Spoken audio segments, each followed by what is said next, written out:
भारत के संसद में नेता विपक्ष और कांग्रेस पार्टी के पूर्व अध्यक्ष राहुल गांधी ने अमेरिका में जाकर कई बातें कही और उन बातों की तीखी प्रतिक्रिया भारत में देखने को मिली। उनके समर्थकों ने भले ही मुंह न खोला हो, लेकिन सत्ताधारी दल एक-एक कर उनके वक्तव्यों पर नाराज दिखे। इसी क्रम में हिंदुस्तानी आवाम मोर्चा के अध्यक्ष जीतन राम मांझी ने भी राहुल गांधी के द्वारा विदेशी धरती यानी अमेरिका में जाकर दिए गए वक्तव्यों पर अपनी आपत्ति जाहिर की।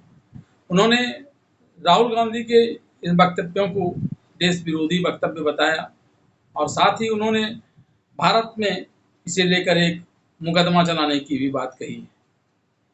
जीतन राम मांझी का मानना है कि वे संसद के सदस्य हैं, संसद में तमाम प्रकार की बातें वे रख सकते हैं, नेता विपक्ष भी हैं, लेकिन उन्होंने ऐसा न कर विदेशी धरती को इसके लिए चुना और यह देश विरोधी काम है और इसके लिए उनके ऊपर एक मुकदमा जरूर चलना चाहिए। राहुल गांधी के अमेरिका में दिए बयान पर प्रतिक्रिया देते हुए जीतन राम मांझी ने अपने सोशल मीडिया प्लेटफॉर्म एक्स पर एक पोस्ट करते हुए लिखा, कोई भी देशभक्त विदेशी धरती पर जाकर जनता की चुनी गई सरकार पर अभद्र टिप्पणी नहीं कर सकता है। राहुल गांधी का बयान एक देशद्रोही का बयान है, उनके ऊपर मुकदमा दर्ज होना चाहिए। वे विपक्ष के नेता संसद में हैं, भारत के विपक्ष के नेता नहीं हैं।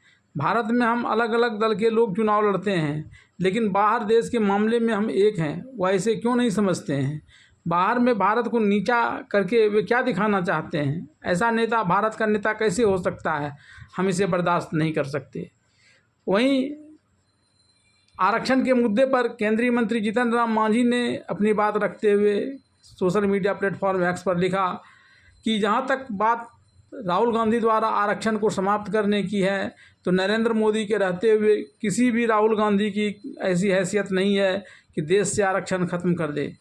जीतन राम मांझी ने कहा कि बाबा साहब आम्बेडकर ने कहा था कि हर 10 साल में आरक्षण की समीक्षा होनी चाहिए। इस प्रकार अब तक 6 बार समीक्षा हो जानी चाहिए थी, लेकिन हुआ नहीं। उन्होंने कहा कि कांग्रेस तो मंडल आयोग को लागू करने के भी विरोध में थी। झारखंड में हम पार्टी के चुनाव लड़ने की संभावना के बारे में भी उन्होंने कहा कि हम यहाँ अभी देख रहे हैं, संभावना तलाश रहे हैं, लेकिन फिलहाल हम अपना सारा ध्यान राहुल गांधी के इस देशद्रोही बयान पर केंद्रित रख रहे हैं।